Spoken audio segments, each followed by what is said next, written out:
Finland, Rwanda, and Sweden, which is generally equal. And when you see India, it is 114. And what are the parameters for this gender equality? Is health, education, economic participation, and political empowerment.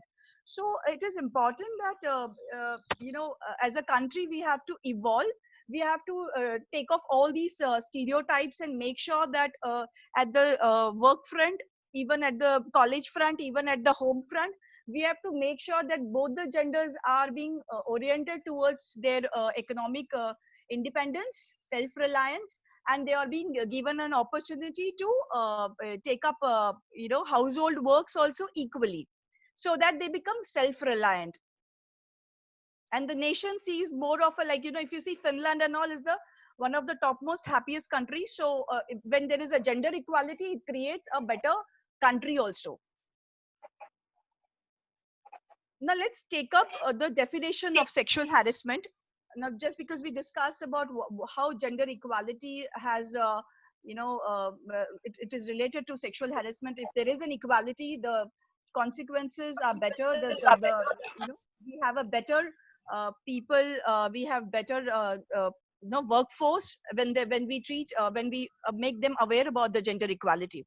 The POSH Act, which has come into existence on 22nd of April 2013, has come after 16 years after the judgment was passed. In 1997, Vishaka judgment was passed, and despite that, the implementation was an issue. A lack of clarity was there, so the organizations had not implemented the Vishaka guidelines, and because of which we had POSH Act in 2013. Now, let me take you through the definition. 2N, Section 2N defines sexual harassment as includes anyone or more of the following unwelcome act, behavior, whether directly or by implication, such as physical contact, advances, demand, or request for sexual favors, making sexually colored remarks, showing pornography, any other unwelcome physical, verbal, or non-verbal conduct of sexual nature. So the definition is, making it that it is any type of a sexual advancement which has unwelcome act, which is not welcome by the person, will be treated as sexual harassment.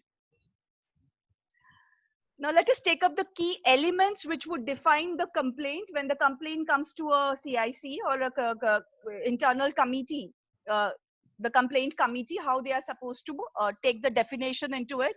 So any very often situations that start off innocently, like we believe it as a prank, but then it turns up to very ugly, and it may end up in an inappropriate and unprofessional behavior. It is important to remember that workplace sexual harassment is sexual, unwelcome, and the experience of a victim is subjective. So it is defined clearly that it is from the perspective of a complainant. If she has had an impact because of the sexual harassment, then it will be treated as sexual harassment.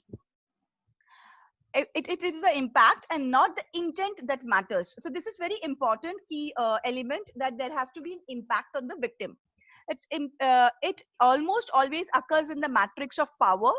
It is possible that a woman may experience it for the first time, or it could be a multiple events which I would have taken up.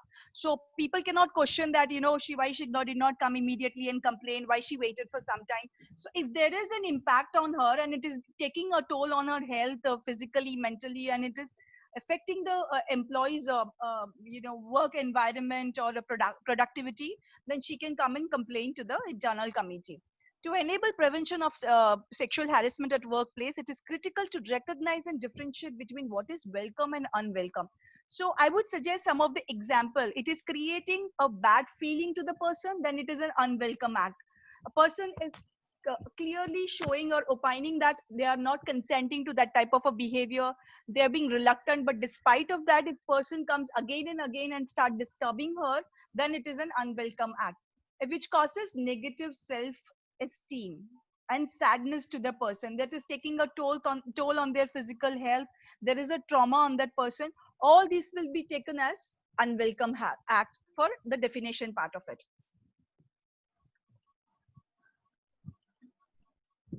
Just one second. So now I'll take you through some of the examples. Making sexually suggestive remarks. So it is very common, when people make lewd jokes without knowing it can hurt somebody. So that is why I said you may not intend to hurt the person. It could be a very casual.